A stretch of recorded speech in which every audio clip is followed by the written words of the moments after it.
ya. Oke, Apa dia?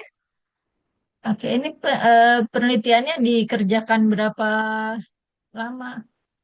Berapa lama? Kalau mengikutkan daripada lebih kurang dalam 8 bulan macam tu. 8 eh Oh, ini bukan penelitian 8 bulan. lebih kurang setahun. Lebih kurang setahun. Oh, oh, apakah sudah dipublikasikan ya? Belum lagi. Oh, belum ya. Tapi ini sudah selesai ya hasilnya seperti ini ya. Iya. Ya, oke. Ya, kepada audiens mungkin ada yang ingin ditanyakan di sini. Ini Pak Hari sudah join. Ada yang ingin ditanyakan Pak Hari, Bu Sofi? Ya, silakan. Ini mengenai fiber bidangnya Pak Hari ini. Hmm. Pak hari ini, oh, fiber optik ya. Hmm.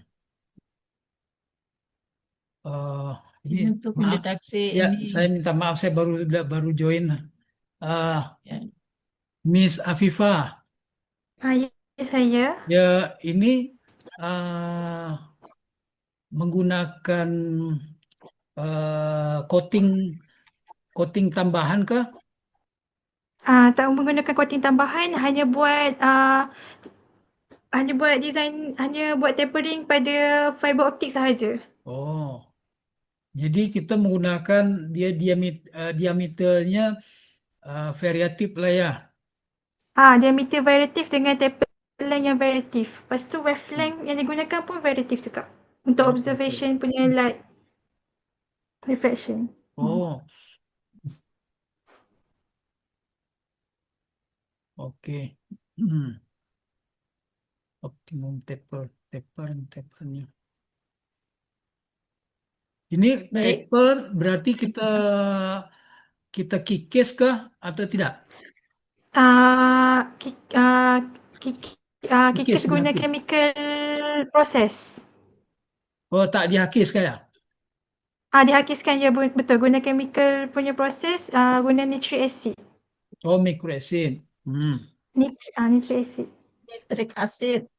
Nitric acid. Oh ya. Mm. Terus mana sensitivity yang lebih lebih tinggi?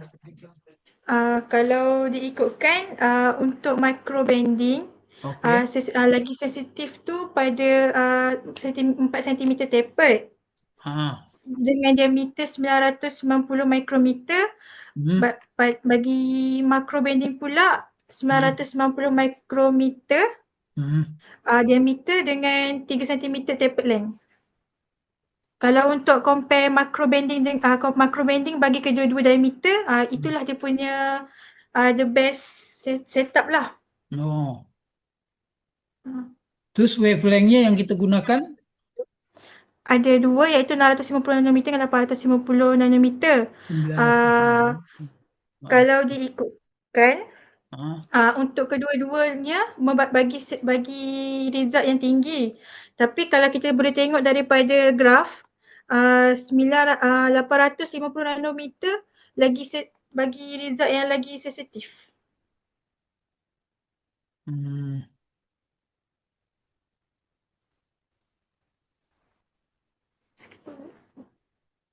Oke. Ya, ya. Baik, Pak Hari Ya, cukup ya? ya, ya boleh. Maaf. Oke, ya baik. Saya tutup ya tanya jawab untuk sesi yang pertama ini kepada Saudara Nur Afifah Atira. Saya ucapkan Dari. terima kasih atas sharingnya. Semoga di lain kesempatan eh, kembali bisa join ya untuk partisipasi sharing-sharing dengan UHAMKA. Baik, terima kasih, Yes, Miss Nur sama-sama. Afifah. Oke, selanjutnya presenter yang kedua adalah Saudara Kolibu Rozak Altain ya dari Universitas Muhammadiyah Hamka, program studi risetnya yang berjudul Pengembangan Antena Microchip Dual Band Phase Array pada frekuensi C-band sebagai receiver dan transmitter dalam sistem komunikasi satelit. Kepada Saudara Kolibu, saya persilahkan untuk men-sharing PowerPoint-nya dan diberikan waktu 15 menit untuk presentasi. Silahkan. Baik, terima kasih banyak Bu Rui. Sebelumnya saya izin presentasi terlebih dahulu.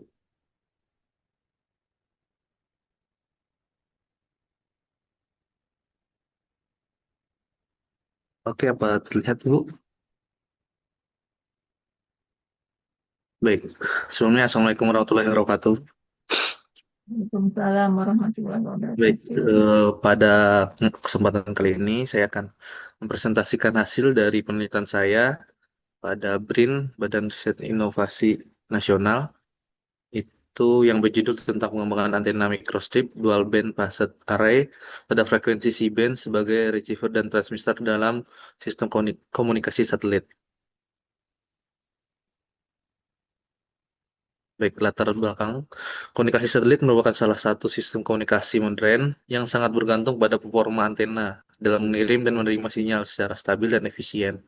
Untuk mendukung kebutuhan ini, antena microstrip banyak dipilih karena memiliki keunggulan dalam bentuk fisik yang ringkas, ringan, serta mudah untuk difabrikasi dan diintegrasi ke dalam sistem.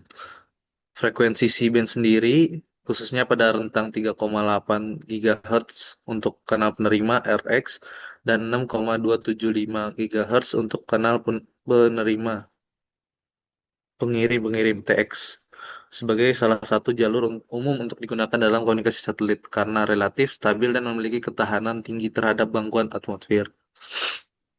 Lalu dari tujuan dan sasaran sendiri itu, tujuan saya sendiri itu membuat antena dengan sistem dual band itu di frekuensi C-band, lalu dengan pola radiasi itu vertikal atau horizontal berbentuk linear, terus impedansi tepat pada mendekati 5 ohm serta PSWR-nya 2:1.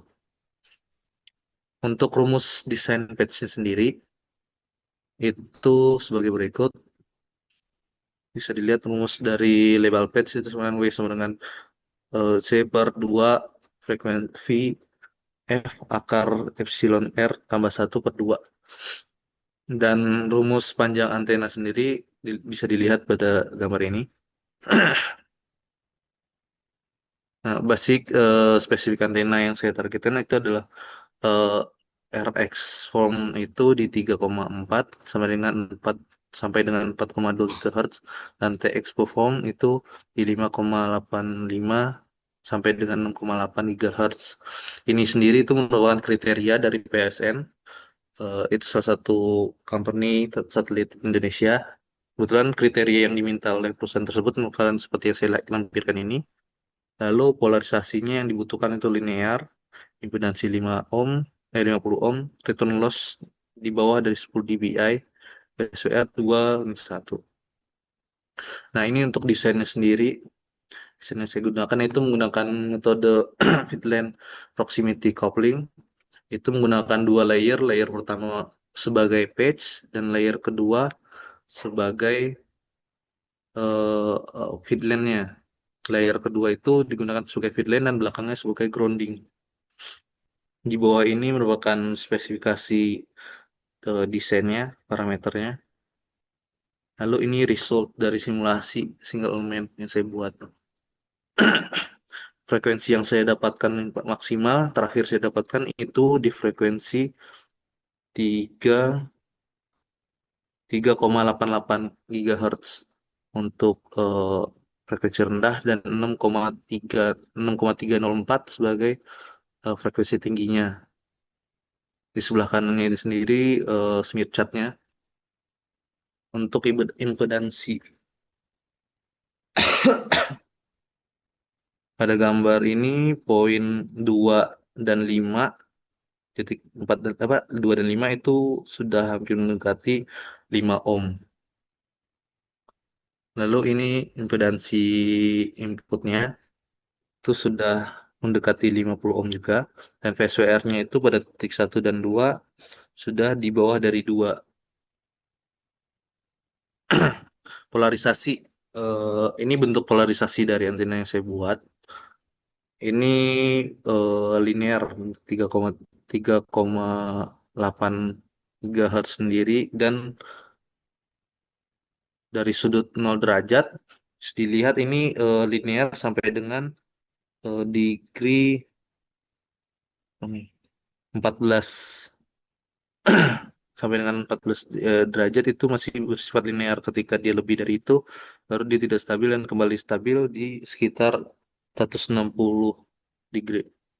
Nah, untuk sudut 90 derajat itu dia 100% linear. Jadi dia lurus terhadap sumbu yang sudut 90.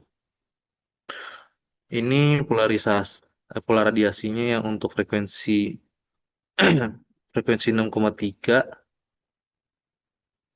Poin hilang satu tadi. Untuk pola radiasi itu untuk frekuensi 3,88 bisa dilihat itu main loop-nya ada di magnitude-nya di 6,42 dBi. Main loop-nya di 0 derajat ada P0. Angular width-nya di 91 degree. Dan P sama dengan 90 itu angularnya di 94,6 degree. Main loop-nya di 0 derajat. Terus main loop magnitude-nya di 6,42 dB. Lalu pada frekuensi tinggi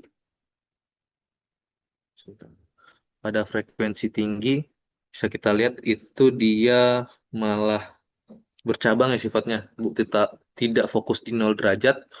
Jadi dia terbentuk side loop yang hampir persis seperti main loop.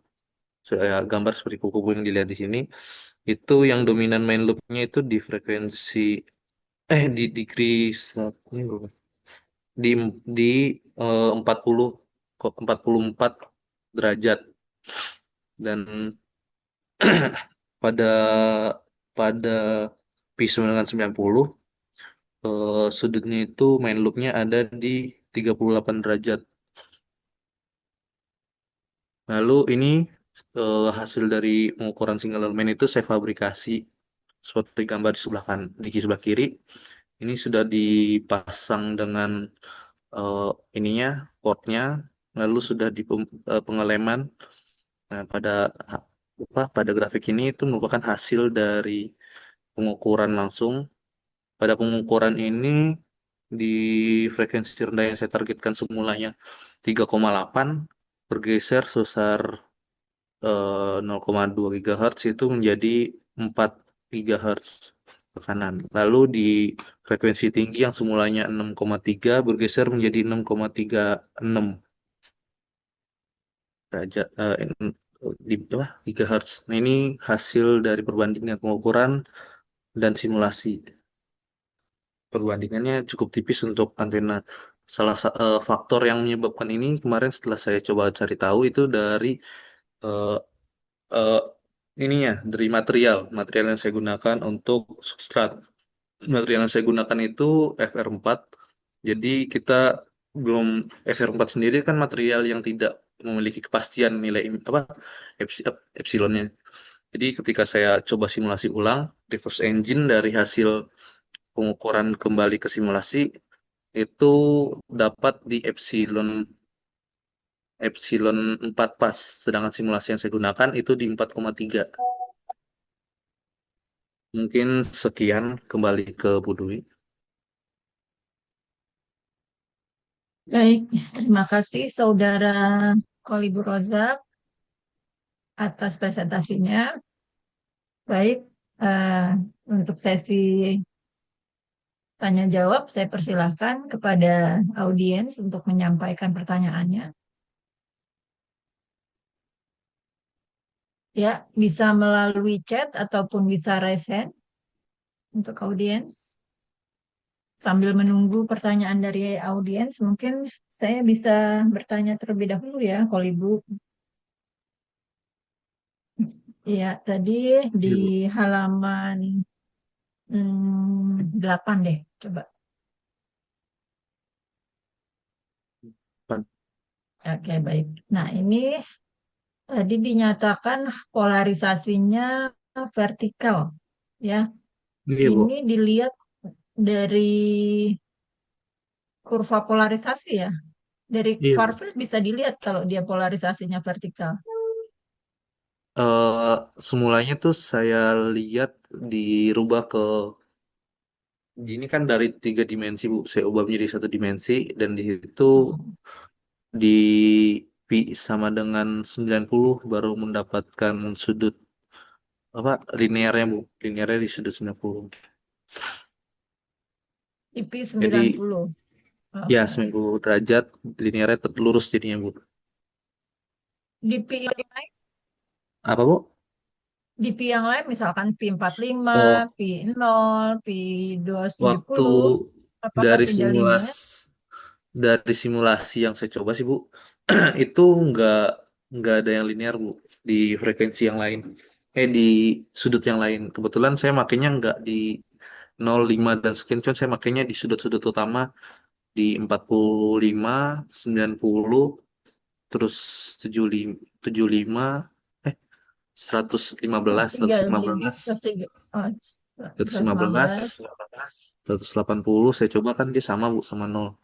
Nah, kebetulan yang linearnya itu yang dominan itu di 90 derajat itu sampai dengan 14 apa 14 sudut 14 sama di 90 derajat itu linear full.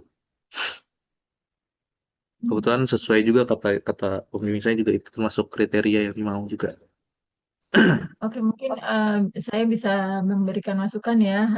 Bisa juga kita bisa melihat dari far field-nya di, di bukan di far field, di bagian surface current, Iya, Bu. di surface current pada frekuensi-frekuensi itu. Nah, itu kita bisa melihat dengan tadi apakah arahnya itu murni linier atau murni vertikal. Tadi kan ini kan secara visual ya kan ada Iya, Bu. Bisa. kuantitatifnya ada kan tadi. Lihat Nah, Bu. deh kurva kuantitatifnya. Sesudah ini mungkin halaman 8, ya 9 ya. Ini kan. Iya, Bu. Nah, ini dia sambil bisa ini di P0 ya. Di pi 0, Bu. Oke. Di P0 nih berarti tidak vertikal murni ya. Enggak, Bu. Di 0 itu enggak linear, Bu. Tapi dia di 90 dapat linearnya, Bu. Jadi dia menyamping Oh, posisi samping itu, Bu. jadi setiap setiap posisi polarisasinya beda-beda gitu ya. Iya, Bu. Oke. Oke, baik. Nah, selanjutnya pertanyaannya apa apa yang mempengaruhi bahwa ada muncul dua resonansi? Pengaruhnya di bagian apa dari desain antena Anda? Baik, sebenarnya saya sudah coba cek di survei current yang pernah diberitahu juga. Hmm. Itu Hmm. itu dia ada di posisinya di sela-sela sini, Bu. Jadi ketika dia awal mula kan saya belum tahu di posisi di mana mendapatkan frekuensi 6,3 GHz. Karena secara dual band itu sendiri normalnya itu menggunakan dual patch, tapi kan saya gunakan satu patch, taunya dapat kan mendapatkan hasil.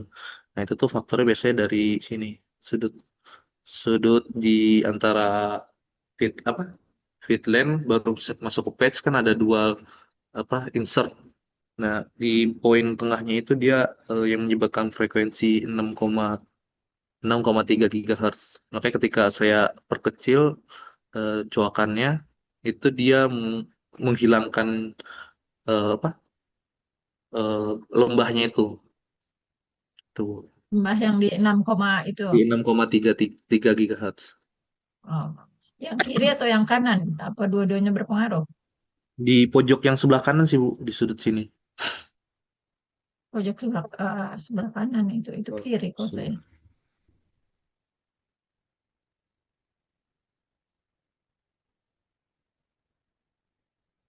Ini dia ada di ya, yang pojok sini nih, Bu.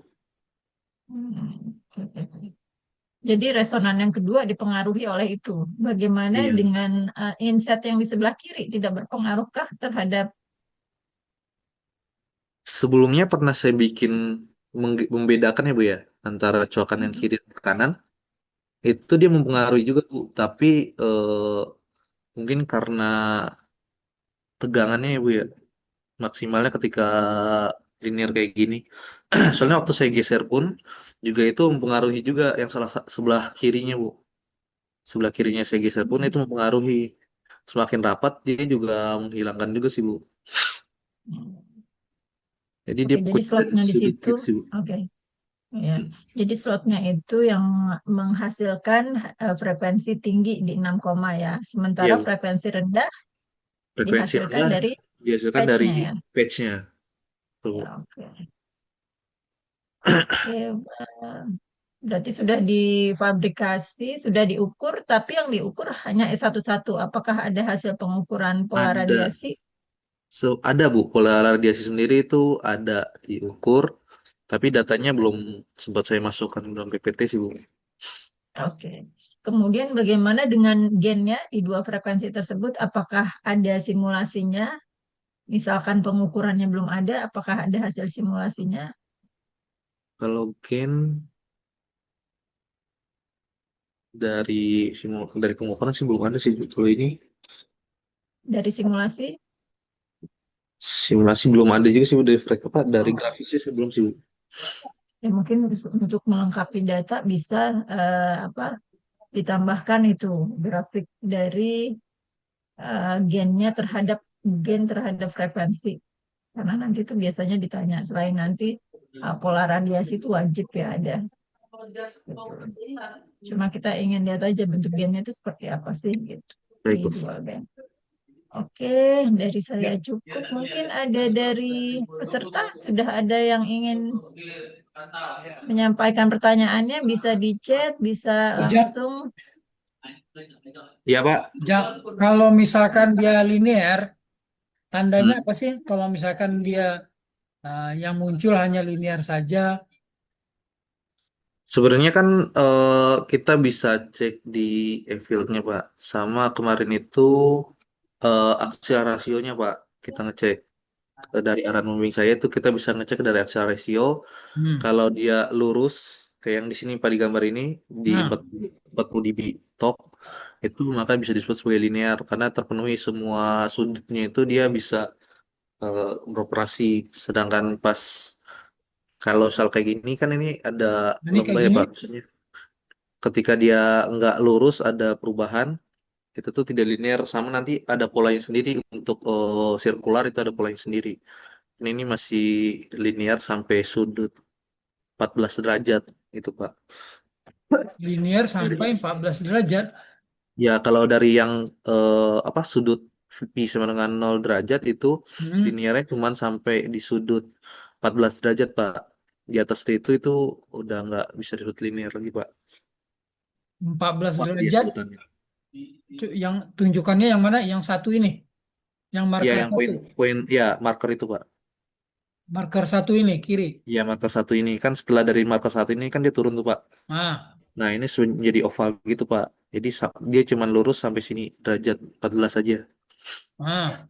Secara linear di sudut 0 derajat. Tapi pas Berarti, jadi dia linear secara datar, Pak.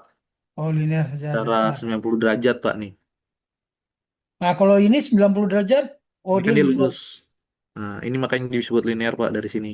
Oh, Ini nggak ada turunan sama sekali dan sini juga full dia derajatnya. Itu sih, terus Pak. penentuannya ambilnya di mana titiknya? Dia itu kan dari port, Pak, posisinya, Pak. Hmm. Ini dari posisi samping sini, Pak. VOV X. Dari sini X, POV X itu 90 derajat. Negatifnya itu sebagai 0, Pak. Hmm. Kan P itu yang X yang lurus gini, Pak. Ya. Nah, jadi pas dia port port di bawah posisinya itu dia dapat di sudut 0 itu di 14 linearnya. Ketika dia digeser 90 derajat dia baru dapat ini Pak. Oh, gitu. Hmm. Ya, ya, ya. Nah, kalau misalkan ini ya, kalau kita buat array, Array betul Pak. kita buat array. Kalau misalkan kita pakai menjadi radar batang gitu, antena radar, oke, yang model batang. Kita buat array, array susun dari kiri ke kanan. Iya Pak. Memungkinkan nggak kita memakai seperti ini? Boleh nggak kita pakai? Sebenarnya dia ada batasan buat mempengaruhinya sih Pak dari tegangannya. Jadi kalau bisa dipakai bisa aja. Kemarin juga dari pengukuran dari eh, simulasi yang pernah diaring ke saya itu dia linear juga tapi dibikin array 1 kali 4 Pak. Tapi Hmm. ya polanya nggak mempengaruhi juga. Oh, Jadi polanya tetap stabil dari oh page. gitu ya. Yang penting dia pas di 0 degree sama page-nya udah fix sih Pak. Jadi dia nggak bakal mempengaruhi pola biasanya. Oke. Ya, ya, ya. Oke. Terima Oke, kasih. Pak. Baik, cukup Pak Hari. Ya, Baik, kepada audiens yang lain mungkin ada yang ingin menyampaikan pertanyaannya? Tidak ada yang ya. serombongan, Jika tidak ada, Gemma, yang serombongan. ya baik, Gemah. Oke. Baik, jika tidak ada, bisa saya tutup untuk presentasi yang kedua ini. Terima kasih Saudara Kolibu Terima kasih kembali Bu. atas presentasinya. Ya, selanjutnya yang ketiga, topiknya adalah Development and Assessment of POF-based Refractive Index Sensor, dipresentasikan oleh Saudara Amirul Aiman bin Muhammad Anwar dari Universitas Pertahanan Nasional Malaysia. Kepada Saudara Amirul, saya persilahkan untuk melakukan presentasi selama 15 menit. Oke, baik. Terima kasih.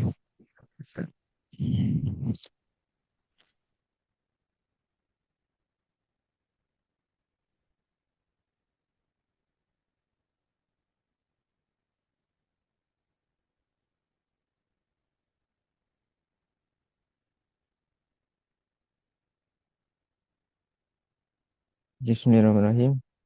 Assalamualaikum warahmatullahi wabarakatuh dan selamat pagi. Ya, Waalaikumsalam Uh, warahmatullahi Semua boleh wabarakatuh. nampak ni saya punya slide presentation. Ya, sudah tampak. Okay. Saya Amir Aiman bin Muhammad Anwar pada Universiti Pertahanan Nasional Malaysia. Tajuk yang akan saya bentangkan hari ini adalah Development and Assessment of POF, Business Reflective Index Sensor. Okay. Background of study. Nowadays, our world sekarang tengah membangun dengan pesat kena industri, sama ada industri agriculture, industri pertahanan dan industri dan apa lagi jenis industri. Jadi apa yang efeknya adalah apabila disalahgunakan oleh pihak industri itu sendiri, dia telah menyalurkan bahan-bahan kimia yang ada yang dihasilkan ke dalam sungai. CDOE from Malaysia telah melakukan ada beberapa kes pencemaran sungai yang berlaku di Kuala Lumpur, dan dia juga merekodkan bahawa uh, ada kes pencemaran sungai ni berlaku disebabkan oleh vendor-vendor dan daripada restoran-restoran yang beroperasi di sekitar Kuala Lumpur. Jadi ada satu sebab study berkenaan development and assessment from the POF Restorative Index ini dijalankan adalah untuk menghasilkan satu sensor yang boleh detect pencemaran air. Problem statement from the study Yang pertama adalah the current sensor less sensitivity due to small evanescent field that cause less accurate RI value. So, yang pertama adalah yang sensor yang dah ada sekarang mempunyai evanescent field yang kecil, menyebabkan sensitivity untuk detect pencemaran, untuk detect purity of air itu adalah kurang. Yang kedua, kerana sensor sekarang adalah menghasilkan loss yang tinggi. Yang kedua adalah the current sensor less reliability to detect purity of the solution. Yang terakhir sekali adalah the current sensor high loss and transmission signal. Okay, yang kita dapat tahu yang sensor yang dah ada sekarang mempunyai transmission signal yang tinggi, punya loss daripada transmission tu adalah tinggi, menyebabkan kita punya data untuk transmit kurang sensitif.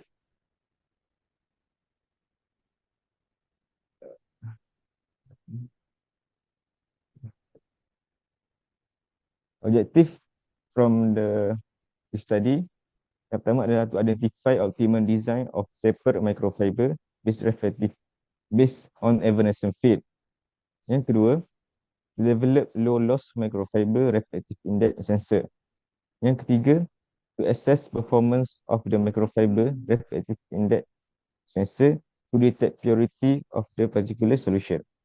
So, dalam eksperimen ni, last kali apabila kita dah develop optimum design dan juga design tersebut terukur dia adalah low loss, dan akhir sekali kita akan test performance dia dalam to detect purity dalam solution. So scope of work yang pertama, kita study the microfiber reflection and reflection index sensor. Kedua, research method that can improve the optimized sensor. Ketiga, develop the optimum of tapered microfiber. Yang keempat, to obtain optimum sensor for different RI solution by testing the process. Dan last sekali, menilai and evaluate the performance of the sensor produced with different parameters and RI various mediums measure. Next, ini adalah sedikit introduction about optical fiber. Optical fiber ni bermaksud optical fiber ni function adalah to transmit light signal over long distance with minimal loss. Dan optical fiber juga terbahagi kepada dua, which is POF and GOF. So POF ni apa? Polymer optical fiber and glass optical fiber. So function optical fiber ni, penggunaan dia adalah luas. Ada yang kita dah tahu adalah dalam sistem communication dan transmit data daripada satu tempat ke satu tempat. Dan optical fiber ni juga diguna untuk environmental monitoring. Contohnya sensor mengesan banjir, mengesan tanah runtuh, air pollution dan sebagainya. Ada juga sensor optical fiber ni digunakan dalam defense punya industri. Antaranya adalah dalam pembuatan roket, juga menggunakan fiber optik, dan punya sensor to detect sebarang macam drugs, barang-barang terlarang, juga kita gunakan fiber optik. Dan yang sedikit dengan about single mode and multi mode fiber. So single mode fiber mempunyai core diameter yang lebih rendah daripada multi mode fiber. Dan single mode fiber usually menggunakan laser, and multi mode fiber usually use LED and laser. So single mode fiber juga digunakan untuk long distance punya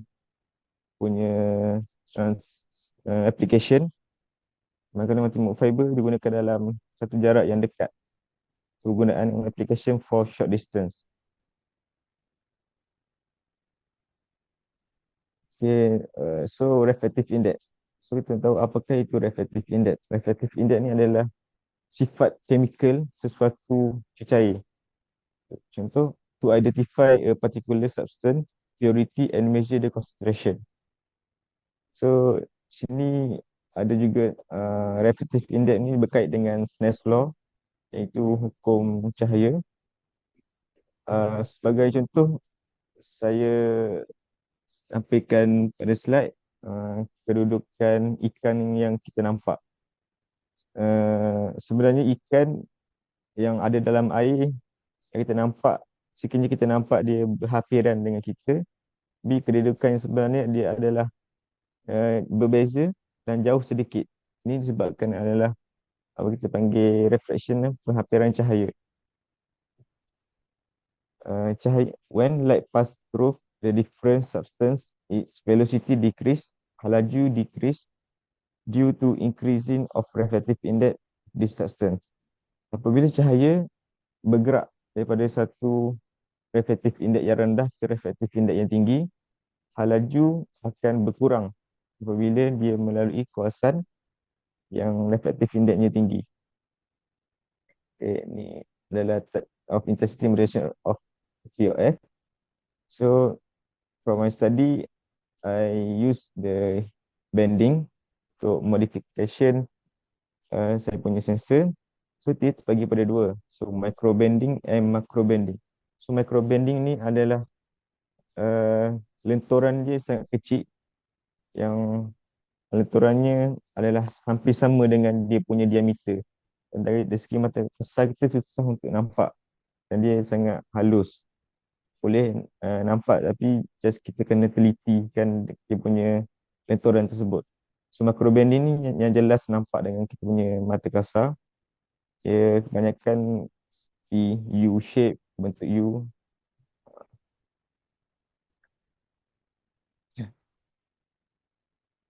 So theoretical background evanescent wave ni yang ditekankan dalam saya punya study. Evanescent wave ni berlaku apabila cahaya yang melalui dalam core fiber optic dia bound pada dinding core, dan pada dinding core itu akan menghasilkan evanescent wave, yang mana wave tersebut akan react to the surrounding substance. Jadi semakin tinggi, semakin luas evanescent field. So dia adalah berkait rapat dengan kita punya taper, length taper. Untuk evanescent field, sekiranya saya taper sebanyak 1 cm, so evanescent field yang berlaku adalah 1 cm, dan dekat 1 cm itu adalah tempat evanescent wave berlaku. Okay, this ada flowchart. So flowchart ni bermula dengan kita investigate the design of the taper microfiber based on evanescent field. Kedua, investigation of method how to develop low loss microfiber. Identify the method fabricate sensor. Selection method to fabricate the sensor. After we identify and select, and we go through to the fabricate sensor. And for the experiment setup, we apply the design parameter, which is we use the wavelength for 150 nanometer and the bending diameter for 15, 25 and 35 mm. Radius angle for taper 45 degree and 90 degree, and length taper for 15 mm and 25 mm. And the solution, the test performance is distilled water, polluted water, cooking oil, and used cooking oil. And the data collection and result, do the analysis to get the best performance for the refractive index sensor. So this is the list material. So ini adalah peralatan yang digunakan semasa jalankan eksperimen. Kemungkinan ada dalam 10 item, dan ni ada So for sensor testing experiment, solution yang 4 tadi, dan glass beaker dan plastic petri dish. So ini adalah design parameter for the sensor. Okay. For design parameter, I have 24 unit sample and that divide by 3 group. So first one group adalah mempunyai bending diameter adalah 15 mm dan 15 mm itu terbagi pula kepada dua, iaitu yang mempunyai angle polish angle for 90 dan 45 degree. Dan daripada sampel tersebut terbagi pula kepada dua dengan permukaan sensor tapered, smooth dan rough, kasar dan lembut. Dan tapered tu ada dua panjang, iaitu 15 dan 25 mm. Dan begitu juga dengan sensor yang lain, just berbeza pada bending diameter.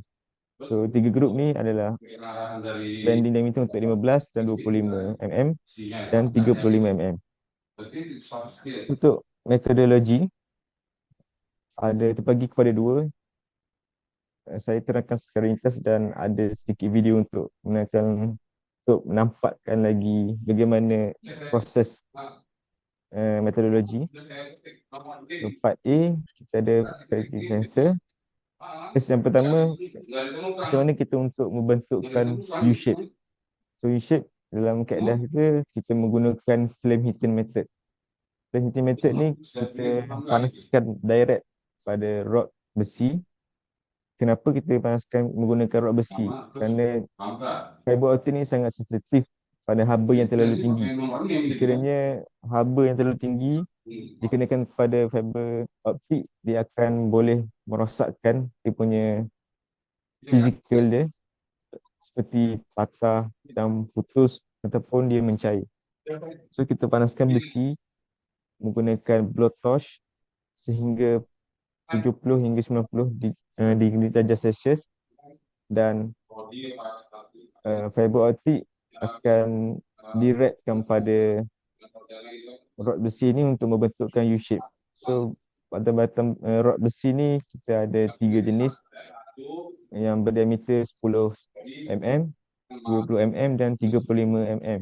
30 mm. So dalam eksperimen saya dapat untuk menghasilkan bending radius 15 mm, kita perlu menggunakan 10 mm punya bending rod besi ni. Kerana kalau 10 mm bending 10 mm diameter besi ni, untuk menghasilkan bending fiber optik 10 mm juga, dia tak dapat hasil yang bagus kerana akan merosakkan struktur fiber optik itu sendiri. Kes yang kedua adalah granite and polishing. Ini adalah modification punya for tapering. First, measure and mark the tapered section angle for 45 and 90 degree and taper length. Second one, the cladding removed by using the chemical etching are using for acetone and clean up with the distilled water. The third, polish angle on the top surface by using the granite paper. Fourth, alcohol will be used to clean the surface to ensure the smoother. Selepas kita polish, kita perlu bersihkan permukaan paper tersebut dengan menggunakan alkohol. And lastly, the step will be repeat with changing the diameter with 15, 25 and 35 mm and fit the foundation depth for 200 micrometer. And the last phase adalah sensor analysis. Apabila kita dah siap kita punya fabricate sensor dengan design parameter yang ditetapkan, kita test kita punya sensor dengan dip into the different solution at least 2 minutes. Selepas kita dip dalam larutan yang berbeza, larutan dalam 2 minit, dan kita akan dapat bacaan loss yang ada pada sensor. Dan setiap larutan ni akan menghasilkan loss yang berbeza, dan design parameter pun akan dapatkan loss yang berbeza. Okay, ni dah sedikit video untuk bagi nampakkan sedikit bagaimana pembuatan fabrication of the science status board. Ini bagi untuk memudahkan faham bagaimana proses fabrication of the fiber optic.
Hmm.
Okay, sebenarnya adalah result and analysis.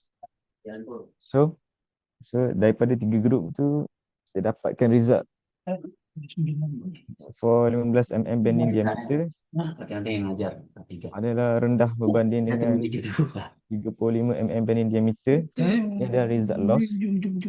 Cepat aja.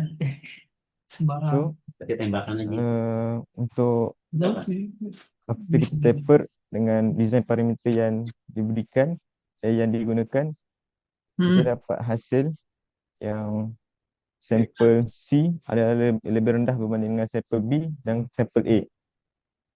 Dan ini untuk yang terbaik adalah untuk sampel C yang 35 bending diameter, yang iaitu sampel C yang dia, loss dia adalah yang berada di medium. Dia tak tinggi dan dia tak terlalu rendah loss dia. Ini adalah apa kita dilute dalam distilled water, dan loss yang sama juga adalah sampel C adalah lebih rendah daripada sampel B dan sampel A. Manakala dalam pollute water juga sampel C lebih rendah daripada sampel B dan sampel A. Result dalam cooking oil pun sama. Sampel C sampel C adalah lebih rendah dari sampel B dan sampel A. Itu juga dengan cooking oil. So for the sensitivity, kita dapat sampel C berdiameter 35 mm adalah bersensitif daripada mana-mana design parameter. Dan dia menunjukkan sampel C adalah punya high repeatability, which is 0.7801 repeatability, yang mana R square value yang menghafiri 1 adalah repeatability sensor yang terbaik. Dan juga untuk polluted water dia ada sedikit berbeza, di mana C8 ada yang terbaik mengikut sensitivity. Pada cooking oil, C4 adalah sensitivity yang terbaik, dan use cooking oil adalah C4 adalah sensitivity yang terbaik. So this adalah result daripada investigation daripada eksperimen, menunjukkan distilled water sampel C4 adalah yang terbaik dengan bending diameter 15, taper 25 dan pollution angle 90. Itu juga dengan polluted water sikit berbeza, adalah sampel C8 bending diameter 15 dan taper 25 dan sedikit perbezaan pada pollution angle or surface rough. Cooking oil sampel C4 and use cooking oil also sample C4. For the discussion, for the best result for effect curvature radius, the result is sample C with 35 bending diameter compared to the 15 diameter. Bending diameter increase when decrease loss and decrease the sensitivity. So minimize mechanical stress and preserve PIR, total internal reflection, more effectively. If the probe is too small, it may become brittle and difficult to polish. This one is the tapered line. Apabila tapered line decrease, optical signal loss akan decrease. Maknanya evanescent field yang berlaku pada fiber optik sensor akan mengecil dan menyebabkan loss dia juga akan berkurang. This parameter also give positive feedback for high repeatability compared to the long taper. Untuk short taper length ni akan menunjukkan feedback high repeatability compared to the long taper. And short taper length limits the exposure of the light into the surrounding medium. Effect of roughness surface region. The smooth surface enhance the low loss of optical fiber during priority detection. The decreased effective surface area which not allow for greater interaction between the luminescent wave and the surrounding medium. Position angle increase, output of the position change. Sensitivity is low but show performance in stability and repeatability. So the conclusion from the study, sample sensor with higher bending diameter and long diameter taper, rough surface and 90-degree polish angle is the best microfiber sensor on detecting RI changes with low loss and high sensitivity of optical signal. So different length taper of U-shape, different angle and diameter influence the sensitivity. So high attenuation coefficient and the low operating temperature increase chemical resistance to organic solvents. So recommendation untuk the next study, mungkin kita integratekan dengan simulation tools can aid the optimizing the design before the fabrication. Dalam masa yang sama kita akan membuatkan cost effective iteration, mengurangkan cost kita punya study, cost punya fabrication dan semua, and accurate performance prediction, control experimentation, ultimately enhancing the efficiency and effectiveness of the design process. I think that's all for me. Thank you. Baik, terima kasih Saudara Amirul. Selanjutnya kita buka sesi tanya jawab kepada para partisipan, bisa menyampaikan pertanyaannya secara langsung ataupun melalui kolom chat. Silakan, saya persilakan.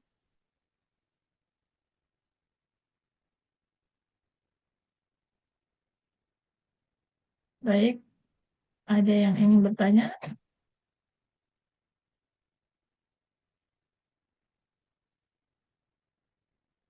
Belum ada? Ah, Pak Hari mau bertanya, Pak Hari.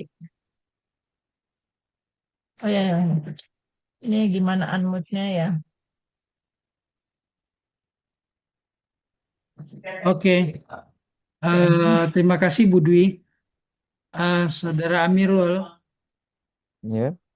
eh, ini dalam taper, kita buat taper, tapernya Yes. dalam bentuk U-shape ya, Itu U-shape U-shape. bending. Yes. U-shape-nya dalam satu satu kali satu apa namanya? Satu line saja ya. U-shape satu kali dalam bentuk model begini. Set, gitu. Iya kah? Ya, ya U-shape. Betul-betul bentuk U-shape. U-shape aja, betul satu U-shape. Yes. Ya. Tak Ya. ada digulung kayak. Tak ada digulungkan. Biasanya Ada kalau yang digulung. digulungkan tu kalau kita guna GOF, Oke. Terus, glass optical fiber. hmm. Mm-mm. Terus ini eh, ada tambahan apa apa namanya sensornya sebagai pasif atau ekstrinsik atau intrinsik. Atau So, ada ditambahkan coating additional oh, coating. untuk Ada. uh, fabrication ni tak ada. Kita just buat taper perubahan pada surface sensor sahaja. Oh, Tak yes, yes. menggunakan coating. Yes. Oh, tak guna coating ya. Mm-mm. For my study, usually yang menggunakan coating ni kebanyakan yang guna glass optical fiber. Hmm. Contohnya macam my friend punya punya study, Hmm. dia menggunakan glass untuk to detect glucose dalam dalam darah, dan orang Oh, menggunakan protein tersebut. Uh, untuk sensor saya adalah just taper untuk uh, membuatkan lagi sensor tersebut dia lebih peka dengan hmm. perubahan solution, uh, perubahan purity of the solution. Oke. Ya, mungkin Saudara Amirul bisa sambil digeser slide-nya ke apa materi-materi yang ditanyakan. Eh, Jawaban dari halaman apa tadi mengenai metode Anda gitu kan. Tadi yang ditanyakan metode kan. Metodologi. ya, metodenya dia. Oh. Oh, gitu. Ah, Dia ini tak ada hakisan. Ini dia POF atau single mode fiber.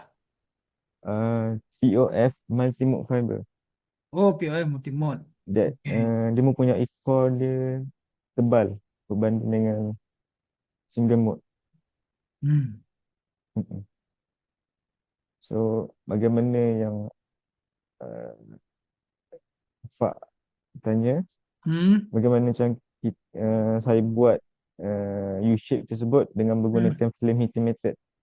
Saya panaskan rod dahulu mencapai Hmm. dengan suhu ideal 70 hingga Hmm. 90 darjah Celsius, and then we wrap the optical fiber pada Hmm. rod tersebut. Sebab kalau direct uh, heat to the POF akan menyebabkan POF tersebut dia mencair. Uh-huh. Iya, ha. So we use the flame heated method untuk buat U-shape. Oh, Hmm. tapi kita bagi bakar dia kayak kita gunakan apa? Sistem bakar ini tak perlu lama lah. Tak perlu lama. And untuk dalam video tadi juga saya ada menunjukkan selepas kita bakar, kita Mhm. cek suhu kita punya rod besi tersebut. And sampai satu tahap suhu tersebut dia akan maintain pada 79 ataupun 80 Hmm. darjah Celsius. So kita boleh start buat wrapping ni untuk membentukkan U-shape untuk konsisten suhu.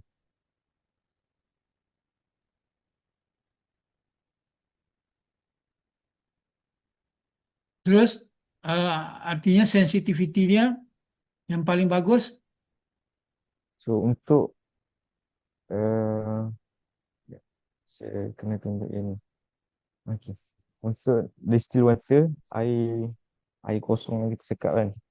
Hmm. Distill water, sampel C4 adalah yang paling terbaik untuk sensitivity. Kerana apa? Dalam saya punya objektif adalah untuk menghasilkan low loss optical fiber. Apabila sebelum kita taper dan selepas kita taper, Hmm. kita dapatkan hasil yang 15 bending diameter ni adalah lebih tinggi loss compare to the 35 bending diameter. Hmm. Jadi grup C yang mempunyai bending diameter 35 ni Hmm. yang menjadi selektif lah untuk kita punya sensor kerana dia menghasilkan loss yang rendah. Tapi dalam masa yang sama kita nak optimum kita punya sensor, right? So optimum sensor dalam grup yang C 35mm ni kita nak cari yang paling tinggi dia punya sensitivity. Dan sensitivity juga kita dalam sensitivity yang terbaik dia kena ada loss yang tinggi. Sebab apa? Sebab permukaan apa? Hmm. Surface yang radiate dengan outer substance dengan uh, solution yang luar, Ya. bila dia luas dia akan menghasilkan satu region yang terbaik lah untuk kita mengesan perubahan solution tersebut. Oke.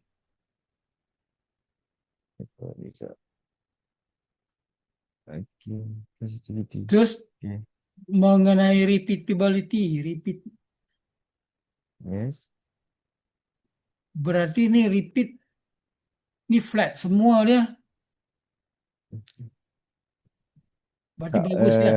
kalau sebab dalam saya punya graf ni Hmm. saya letak semua semua sampel. So kita tak nampak dia punya kenaikan ataupun dia punya kecurunan tu. Hmm. Kalau saya zoom untuk yang C4 ni Hmm. kita akan nampak beza. Tapi saya dalam graf ni saya kena buat satu line je lah untuk C4. So just saya show the number and dari segi zoom out sahaja dia punya graf kecurunan tu.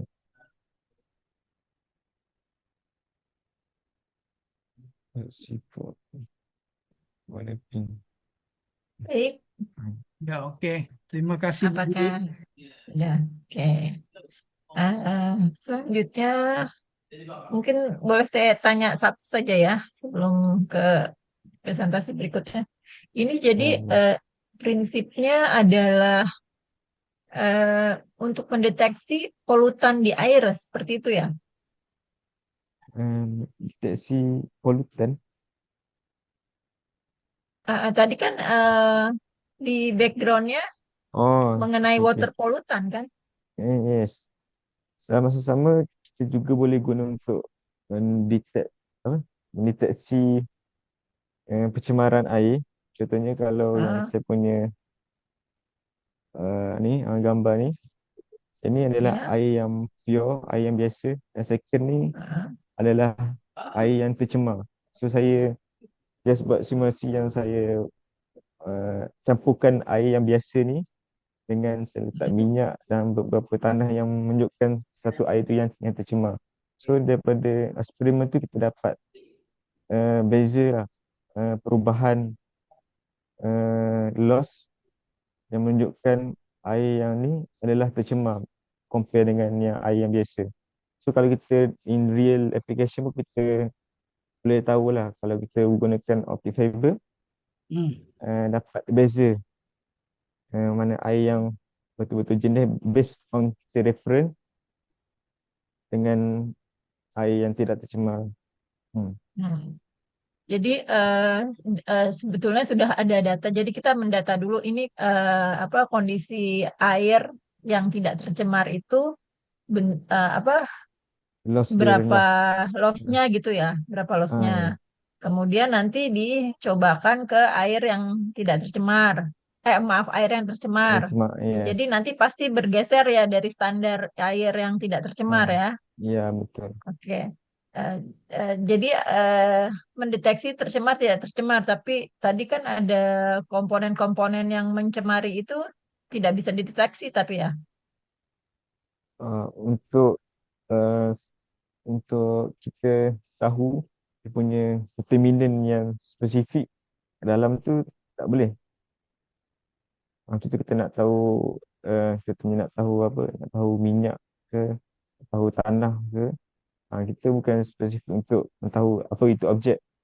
Solution sahaja kita nak tahu yang air air ni bila kita dengan reference dia sama. So bila compare dengan air yang kita ambil yang nampak tercemar, kita nampak lah yang dia punya sifat chemical air tersebut sudah pun berubah. Dia purity dia sudah berubah. Jadi komponen-komponennya belum bisa deteksi. Misalkan ini ada Ha, tinggi apa namanya apa tuh besinya, atau misalkan ada limbah dari mana tuh dari limbah merkuri kah atau apa gitu, belum bisa ya. Hanya ini mm-mm. tidak murni airnya berarti tercemar gitu ya. Ya, dia just untuk detect dia punya purity sahaja. Oh ya, oke oke. Macam dalam minyak tu, minyak yang asli dengan minyak yang dah tercemar, kita boleh dapat beza. Kita boleh tahu yang minyak Oh yang sudah kita boleh guna atau kita dah tak boleh guna. Ha, oh ya, minyak yang air yang jelantah kalau di sini. Gitu, istilahnya minyak jelantah habis pakai. hmm, Ya ya, oke oke. Oh ya, jadi pokok yang murni dengan yang tercemar itu aja ya kondisinya, tapi ya, belum ya. Ya oke, baik baik. Baik, baik, terima kasih atas atas presentasinya. Ya, thank you. selanjutnya, ya, baik. Selanjutnya presentasi yang terakhir adalah Saudara Jujun Junaidi dari UHAMKA dengan penelitiannya yang berjudul Desain Metamaterial Anti Radar Berbasis Frekuensi Selective Surface. Kepada Saudara Junaidi, saya persilahkan untuk mempresentasikan PowerPoint-nya selama 15 menit. Baik Ibu, terima kasih.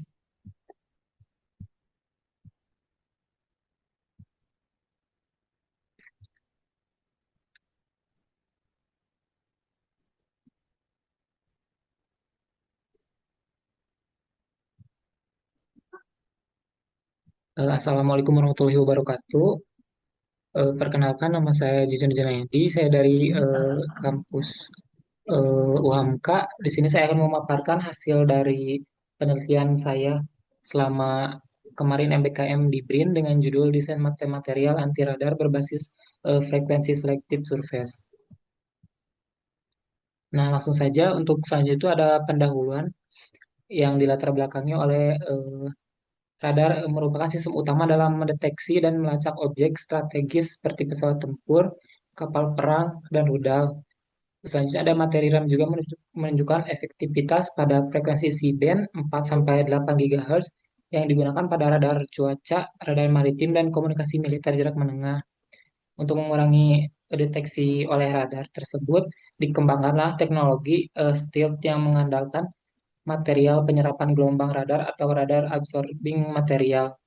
Tujuannya adalah untuk menurunkan radar cross section agar objek tersebut sulit untuk dideteksi. Nah, selanjutnya ada penggunaan komposit pada RAM tersebut. Merupakan salah satu pendekatan yang efektif penggunaan komposit polimer yang dicampur dengan bahan magnetik. Selanjutnya ada komposit ini menunjukkan kinerja penyerapan tinggi terutama pada frekuensi X-band 8-12 GHz yang umumnya digunakan juga pada radar pelacak rudal dan sistem pertahanan udara. Beberapa penelitian juga pernah melaporkan nilai reflection loss yang signifikan di kedua rentang frekuensi ini, menjadikan penting dalam desain sistem state multifungsi. Selanjutnya itu ada kendala dalam penggunaannya. Banyak RAM yang berbahan komposit itu bersifat tidak tahan terhadap cuaca ekstrim seperti kelembaban yang tinggi, panas yang berlebih, dan juga dari paparan sinar UV.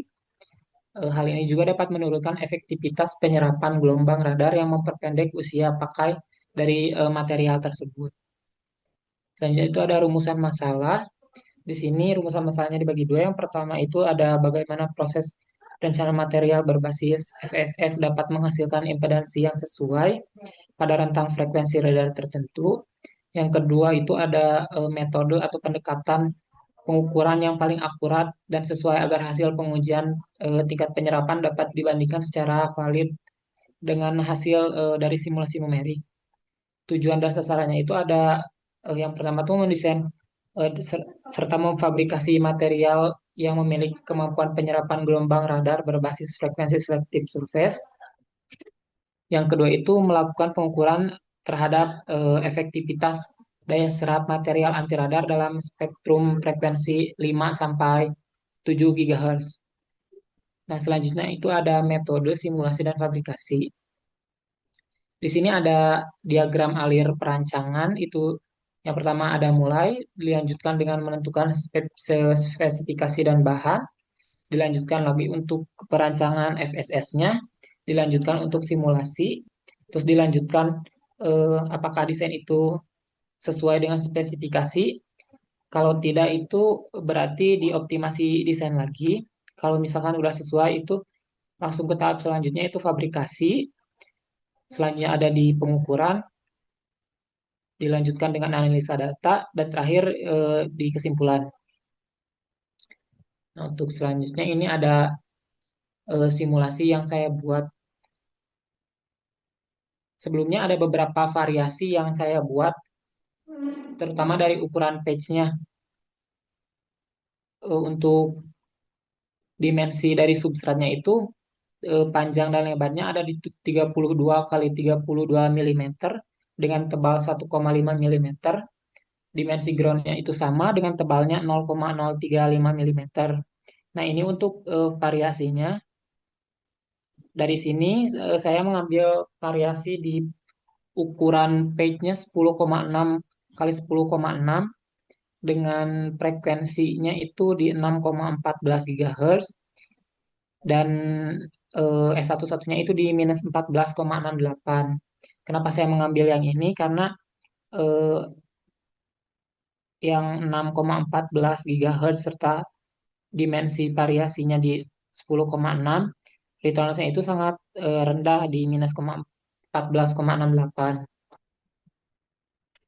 Nah, ini untuk dari dimensi finalnya tadi yang saya sebutkan. Untuk ground plane-nya itu memakai material dari chopper, substratnya itu dari FR4, dan patch-nya itu dari chopper juga. Nah, ini untuk selanjutnya itu ada dari pengaturan radiation box.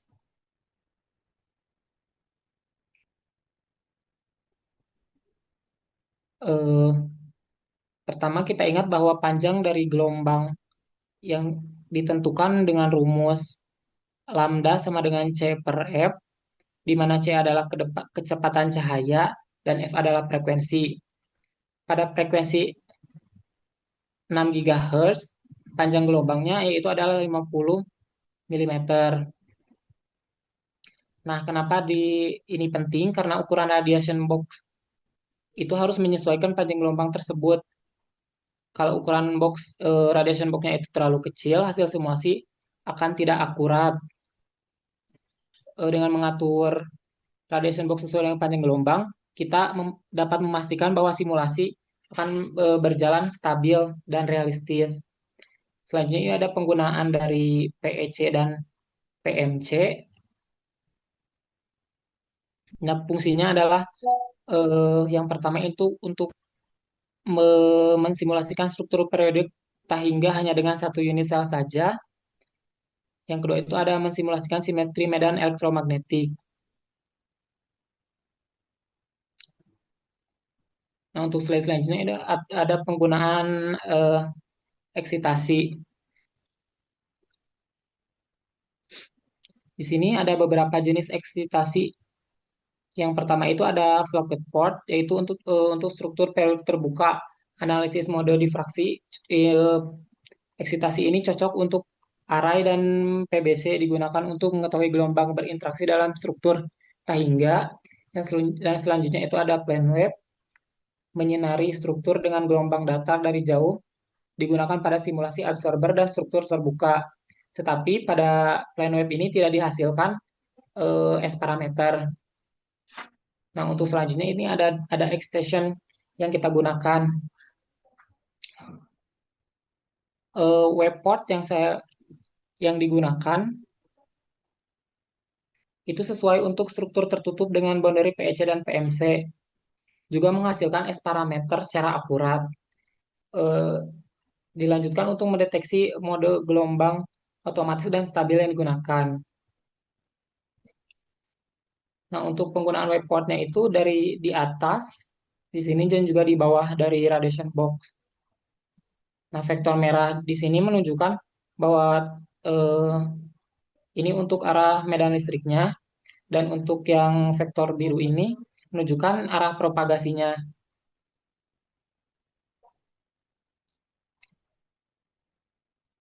Nah, untuk selanjutnya ini ada hasil dari simulasi yang saya buat. Yang sebelah kiri ini parameter S11 dari simulasi yang saya buat tadi dengan dimensi 32 kali 32 dengan ketebalan dari substrat 1,5 dan ground 0,035 serta pitch 0,035. S1 di sini menggambarkan seberapa banyak gelombang yang dipantulkan kembali ke sumber pada frekuensi 6,14 GHz. Nilai return-nya adalah minus 14,68 dB. Kalau misalkan kita dikonversi, ini berarti hanya sekitar 3,4% energi yang dipantulkan, sementara sisanya itu 96,6%, sisanya diserap oleh struktur. Jadi ini indikasi bahwa struktur ini memiliki kemampuan penyerapan yang sangat baik pada frekuensi tersebut. Nah, untuk grafik di sebelah kanannya itu, ini untuk parameter S21-nya menunjukkan seberapa banyak energi yang diteruskan dari struktur. Hasilnya, frekuensi yang turun di 6,14 GHz dan nilai return loss-nya itu di 98,11 dB. Berarti gelombang ini benar-benar diserap oleh material.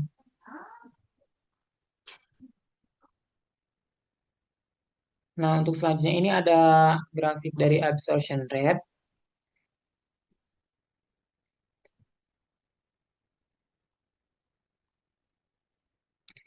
Grafik ini bisa dihitung dari konversi S11 dB ke S11 mag dengan rumus seperti ini, PR per PI sama dengan antilog S11 dB per 10.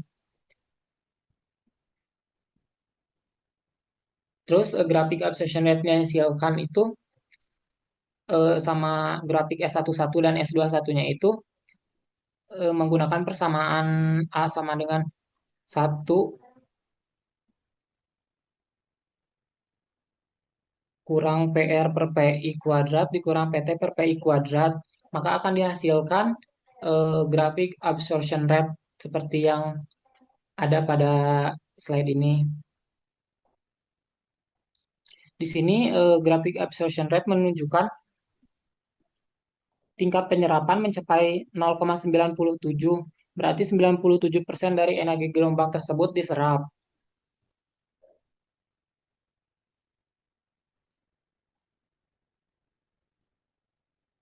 Artinya, hampir keseluruhan energi gelombang elektromagnetik yang datang ke struktur tidak dipantulkan dan diteruskan, tetapi benar-benar dihilangkan dalam bentuk energi serapan. Ini menjadi tujuan utama dari desain yang saya buat, yaitu absorber. Nah, untuk slide selanjutnya ini ada surface impedance atau impedasi permukaan. Pada frekuensi 6,14 GHz, nilai impedasi permukaan itu tercatat sekitar 533 ohm. Sedangkan untuk impedasi ruang bebasnya itu secara teori itu ada di 377 ohm. Nah, ketika nilai impedasi struktur mendekati impedasi ruang bebas, maka gelombang yang datang bisa masuk ke dalam struktur tanpa banyak dipantulkan. Ini yang menyebabkan refleksi menjadi minimal dan penyerapan menjadi maksimal. Pada hasil simulasi yang saya buat, meskipun ada sedikit mismatch dari 533 dan 377 ohm, tetapi tetap saja energi gelombang bisa terserap dengan baik yang ditunjukkan oleh absorption rate tadi di atas, yaitu mencapai 97%. Jadi bisa kita simpulkan bahwa kinerja dari struktur ini sudah eh, optimal dalam menyerap gelombang elektromagnetik pada frekuensi target, yaitu di 6 GHz. Nah, ini untuk selanjutnya ini ada electric file.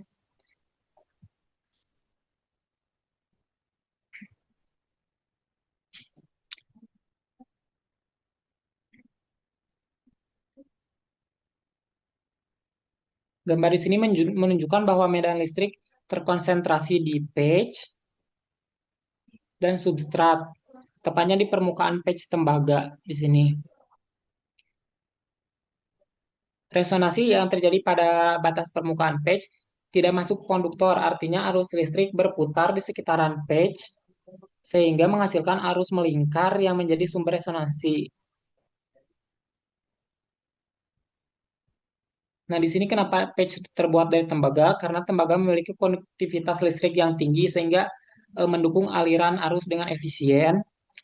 Namun, sebagian energi listrik akan berubah menjadi panas karena adanya resistive loss. Substrat FR4 yang digunakan di sini bersifat dielektrik sehingga dapat menyimpan energi dalam bentuk medan listrik dan ini mendukung terbentuknya resonansi elektromagnetik.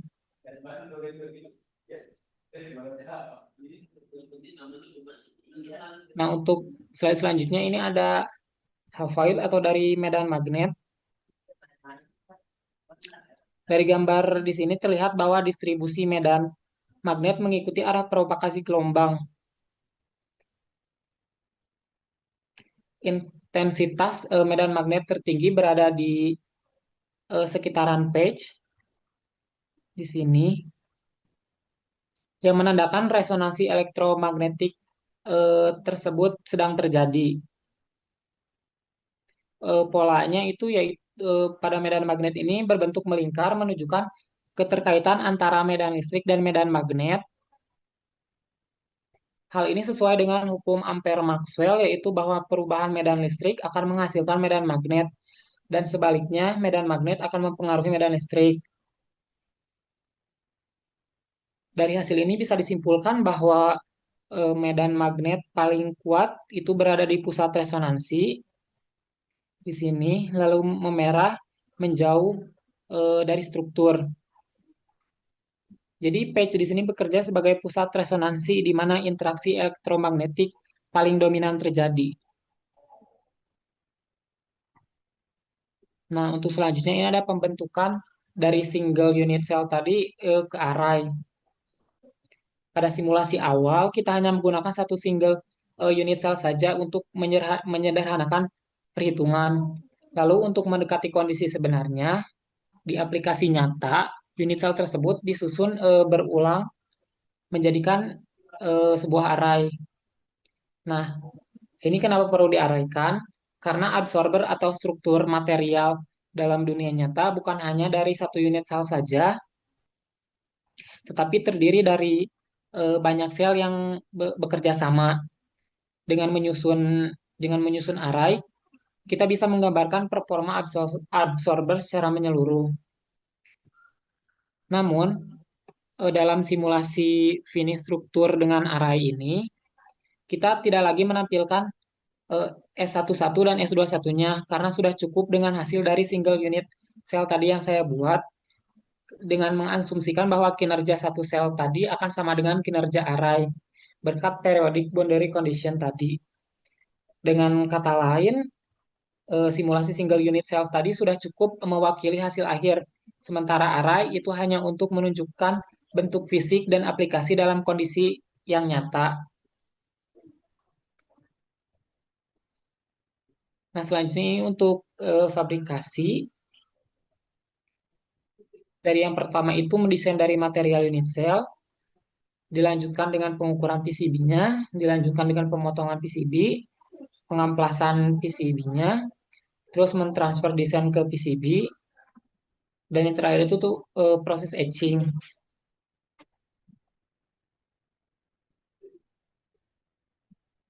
Selanjutnya itu ada pengukuran. Pengukuran ini dilakukan dalam 3 tahap untuk menganalisis pengaruh unit cell reflektasi gelombang elektromagnetik. Yang pertama itu pengukuran horn antena saja, yaitu untuk berbasis referensi bebas pantulan. Digunakan sebagai baseline bebas pantulan tanpa gangguan media lain. Yang kedua itu pengukuran antena dan reflektor. Di sini untuk mengukur pantulan maksimum sebagai pembanding. Yang ketiga itu ada pengukuran horn antena dan metasurface plus reflektor. Di sini untuk melihat efek redaman atau penyerapan dari struktur unit cell. Nah, ini selanjutnya untuk setup dari pengukurannya. Ini setup pertama. Pengukuran ini menggunakan VNA dan antena. Ini untuk setup kedua.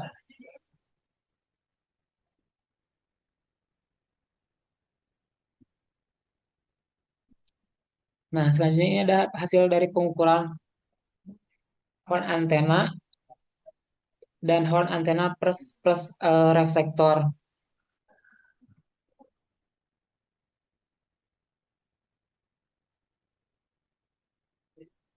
Di sini kita membandingkan S11 horn biasa dengan horn yang dipasangi antena.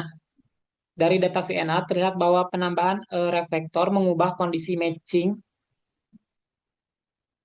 Ini karena reflektor mengembalikan medan ke arah horn dan membentuk kondisi resonansi tergantung dari jarak dan orientasi. Perubahan ini menyebabkan perbedaan pantulan yang dilihat dari kurva S11-nya.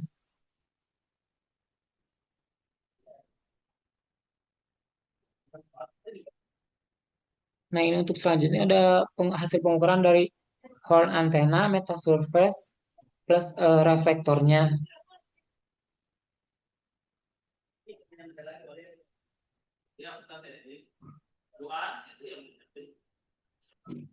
Didapatkan bahwa dari hasil pengukuran tersebut, frekuensi yang didapat itu di 5,82 GHz dengan return loss-nya itu di minus 44,50 dBi.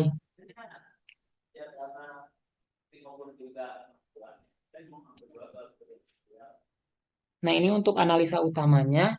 Hasil dari S11 ini dianalisa dengan cara S11 efektif sama dengan S11 antena horn plus metasurface plus reflektor tadi dikurangi S11 dari antena horn plus reflektor saja.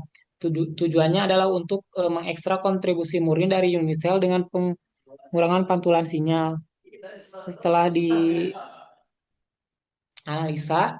ini grafik yang didapat yaitu di frekuensi 5,82 GHz dengan return loss minus 33,10 dB.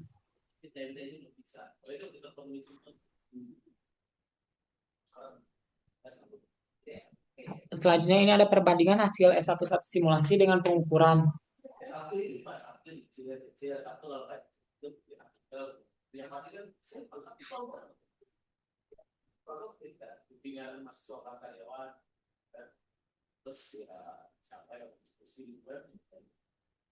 Bisa dilihat dari grafik yang saya buat untuk yang berwarna oranye di sini, grafik tersebut dihasilkan dari hasil simulasi dan yang berwarna biru ini dari hasil pengukuran. Di sini ada terjadi pergeseran frekuensi resonansi sekitar kurang lebih 0,32 MHz. Ini karena bisa disebabkan dari toleransi fabrikasi karena FR4 itu berbeda dengan model ideal. Mungkin dari FR4-nya itu ya berbeda dari model ideal, terus sama pengaruh lingkungan juga saat pengukuran. Jadi hasil menunjukkan resonansi ini lebih kuat dibanding hasil simulasi. Yang mana hasil simulasi itu kita mendapatkan di 6,14 GHz dan return loss-nya itu minus 14,6 GdB. Sedangkan dari hasil pengukuran kita mendapatkan 5,82 GHz dengan return loss minus 33,10 dB.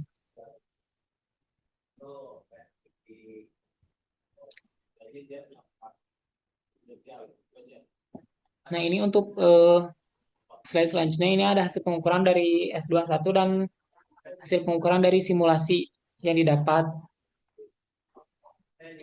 Pada grafik ini didapatkan bahwa dari hasil simulasi ini frekuensinya menghasilkan 6,14 GHz, sedangkan untuk S11-nya itu di minus 98,11 dB. Nah, untuk dari hasil pengukurannya itu kita mendapatkan di frekuensi 5,82 GHz dan return loss-nya itu di minus 58,9 dB. Hasil pengukuran ini menggunakan ground reflector sehingga tidak ada daya loss ke belakang, hanya transmisi ke depan yang terukur. Yang selanjutnya itu ada hasil S21 pengukuran tidak seefisiensi simulasi karena pada eksperimen nyata itu ada faktor rugi-rugi tambahan misalnya dari konektor atau noise atau implikasi material.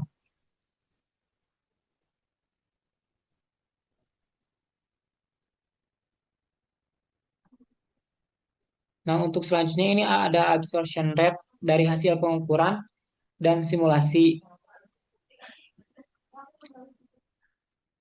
Di sini grafik ini menunjukkan perbandingan absorption rate antara simulasi yang berwarna orange dan hasil pengukuran yang berwarna biru. Hasil dari pengukuran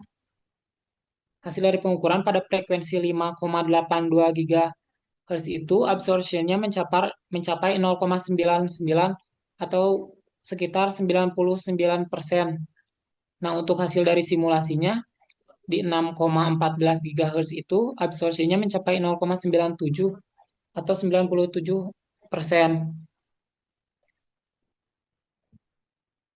Pada frekuensi 5,82 GHz hasil pengukuran hampir seluruhnya gelombang itu diserap oleh struktur. Sedangkan pada frekuensi 6,14 GHz ini daya serapnya juga sangat tinggi, yaitu sekitar 0,97 atau 97%. Walaupun di sini ada perbedaan frekuensi resonansi, kedua hasil sama-sama menunjukkan kemampuan struktur untuk menyerap gelombang dengan sangat tinggi.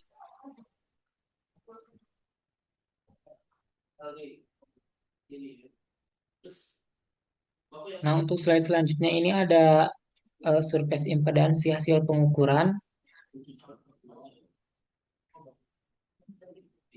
Grafik di sini menampilkan impedansi permukaan real part object sebagai fungsi frekuensi untuk hasil pengukuran yang berwarna biru dan hasil simulasi yang berwarna orange.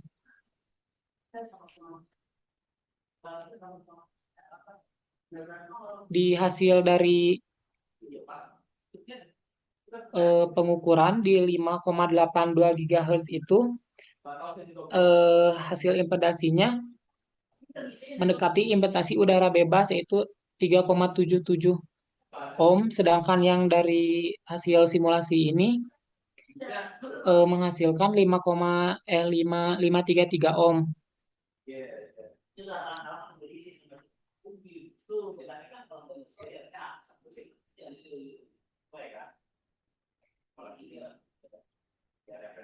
Nah, di sini menunjukkan pengukuran bahwa yang hasil pengukuran dari hasil S11 ini 5,82 GHz mencapai 377 ohm, yaitu sama dengan impedasi ruang bebas. Kondisi ini menghasilkan koefisien pantul hampir 0, sehingga terjadi absorpsi maksimum. Ini sesuai dengan nilai absorpsi yang sangat tinggi pada pengukuran. Sebaliknya, simulasi menunjukkan puncak impedasi di 6,14 GHz sebesar 533 ohm, yang berarti ini terjadi mismatch dan lebih banyak gelombang terpantul kembali. Perbedaan ini muncul karena mungkin dari faktor pabrikasi, terus dari adanya perbedaan karakter material yang dipakai, serta saat kondisi pengukuran. Nah, slide selanjutnya ini ada kesimpulan. Yang pertama itu ada dimensi unisel dengan ukuran substrat 32 mm, tebal 1,5 mm, dengan ground 32 mm, dengan tebal 0,03 mm, dan ukuran patch 10,6 mm dengan tebal 0,035 mm. Untuk refleksinya itu sangat rendah, S1 satunya itu kurang dari 10 dB, dan untuk transmisi S2 satunya itu juga kurang dari 10 dB. Untuk absorptionnya itu sangat tinggi, lebih dari 80%. Terus impedansi mendekati atau sama dengan impedansi ruang bebas. Yang selanjutnya itu ada struktur sangat relevan untuk anti radar. Mungkin itu saja yang bisa saya sampaikan. Saya kembalikan ke Bu Dwi. Baik, terima kasih Jujun atas presentasinya. Selanjutnya sesi tanya jawab ya. Saya persilahkan kepada partisipan untuk menyampaikan pertanyaannya secara langsung maupun melalui chat room ya.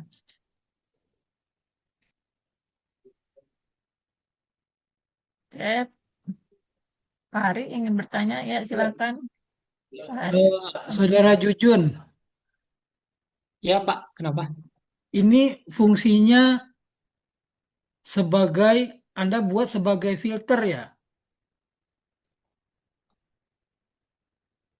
Sebagai absorber Pak. Absorber. Absorber. Ini untuk Iya Pak, chamber sebagai ya? absorber. Jujun. Kenapa Bu? Buat chamber kan? Bukan Bu, ini digunakan untuk eh, nantinya bisa diaplikasikan untuk pesawat militer Bu, Oh, anti anti ini radar. ya, anti radar ya, pesawat Ya, anti radar. Oke, jadi materialnya ditempel di situ. iya Bu, diaplikasikan di badan pesawatnya itu. Ya, Oh, oke. gitu. Ya. Yang saya lihat coba di halaman 20, Jujun.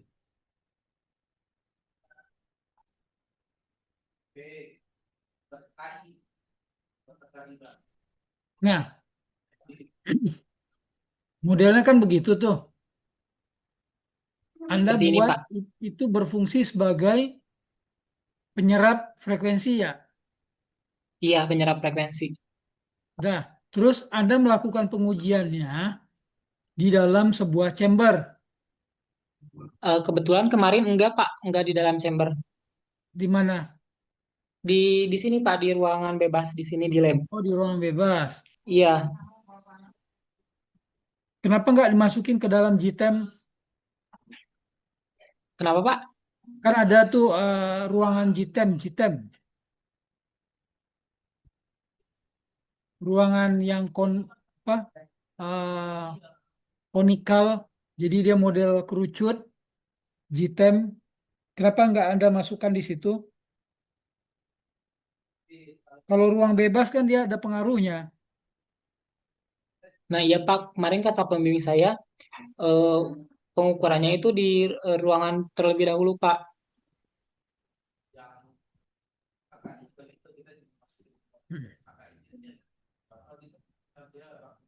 Ini pakainya yang FR4 ya. Iya Pak, yang FR4.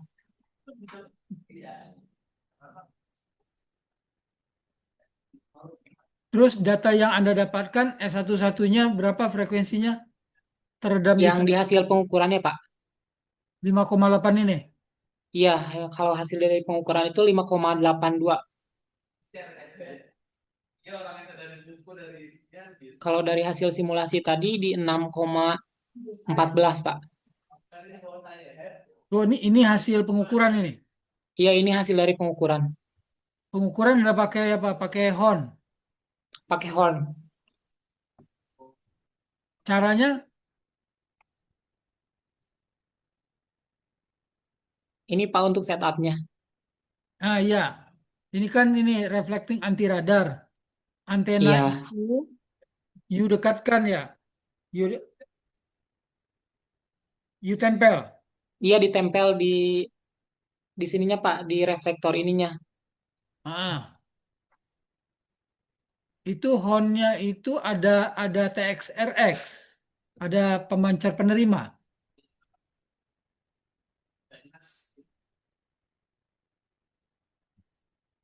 Ya, itu Nah, yang ini Pak. yang horn antenanya berfungsi sebagai TX, berfungsi juga sebagai RX ya. Iya Pak, Oh, ada pemancar sama penerimanya juga. ada pemancar penerimanya. Berarti rekatkan, Anda rekatkan dong. Iya Pak, direkatkan seperti ini.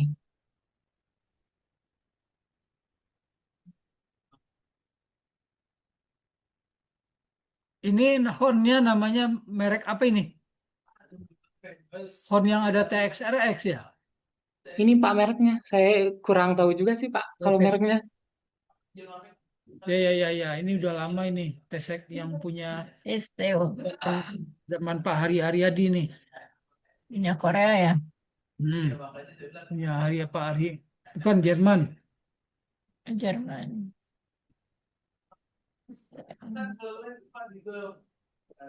Franconia dulu dia satu paket, satu paket dia anu. Oke, terus ke depannya Anda rencananya bagaimana? Eh, untuk kedepannya sih, kan ini masih pakai FR4 ya Pak. Nah, Bahannya tuh masih kayak kaku gitu. hmm, Sedangkan untuk misalkan untuk diaplikasikan di badan pesawat, kemungkinan kan bahannya harus elastis ya Pak. Karena hmm, badan pesawat gak datar-datar itu Pak. Terus, Nah, kemungkinan yang paling kemarin diobrolin itu, katanya nanti kalau misalkan lanjut, si FR4-nya itu diganti sama bahan yang lebih elastis Pak. kan ada FR4 yang elastis. Ya Bu Dwi ya, Eh, kurang tahu saya, belum tahu. dulu, tunggu. eh Apa namanya? Memang belum lanjut. Ini misalkan mau dilanjutkan tadi memang tidak lanjut. Belum sih Bu, belum dilanjutkan, masih dipikirkan lagi Bu. Hmm. Kalau mau yang bahan yang agak bukan elastis juga sih. Kalau elastis itu maksudnya seperti Lentur Bu. fabrik gitu. Fabrik apa sih? Kain atau apa gitu? Bisa nggak? Oh iya, iya. Nggak bisa. Tidak bisa kan. Harus tahan cuaca kan ada di Iya luar Bu, kan dia. kayak polimer Kalau seperti itu Bu. oh ya mau polimer gitu ya. Iya, Hmm. Kalau polimer itu berarti mesti tahu itu ya apa permitivitasnya berapa gitu ya. iya Bu. Polimer nanti dikasih konduktor gitu ya atas bawahnya gitu. Kemungkinan iya sih Bu. Hmm, kalau pakai bahan apa yang tipis yang bisa dilengkung-lengkung kan bisa juga. Misalkan tebalnya itu 0,6 milimeter. Kalau apa FR4 ini tebalnya berapa? 1,5 Bu, 1,5 milimeter. 1,5. Tebal Bu, Nah, ini kan ada juga tebal. yang tipis-tipis kan yang 0,6 milimeter, 0,5 gitu. Seperti polimed ya Mas, Bu, polimed 0, dia bukan enggak dia kan sama seperti Roger, bahannya itu teflon ya, kalau nggak salah ya, teflon. Tapi dia karena tipis jadi bisa lebih ngelengkung gitu Ya, dibandingkan lentur. oh iya. eh, Dia itu ada. kalau misalkan mau coba itu saya ada yang 0,6. Oh, ada yang tipis Bu ya? Ada, saya punya yang tipis banyak. Kalau mau ya kalau mau lanjut coba di apa maksudnya didiskusikan seperti itu. Ini saya punya materialnya seperti ini, speknya saya ada, barangnya ada, bisa nggak gitu? Karena dia tuh lebih bisa ngelengkung, walaupun nggak seperti fabricate ya, nggak seperti bahan misalkan apa kain ngelengkungnya atau kertas ngelengkungnya itu nggak seperti itu. Tapi eh, kalau pesawat kan bodinya itu lebih besar ya, jadi lengkungannya nggak begitu tajam gitu kan, bisa disusun-susun dari beberapa kayak patch gitu ditempel-tempel, tapi jadi akhirnya bisa ngelengkung gitu, gitu. Iya Bu, Jujun. baik. Ya, Ya, saya nanti rasa begitu, Bu Jujun ya. eh, Yuyu bisa extend untuk yang disebutkan Bu Dwi tadi. Jadi bahannya bisa buat yang melengkung gitu. tapi Digunakan. kalau extend itu sudah harus diproses dari sekarang, bukan? Masih ada waktu.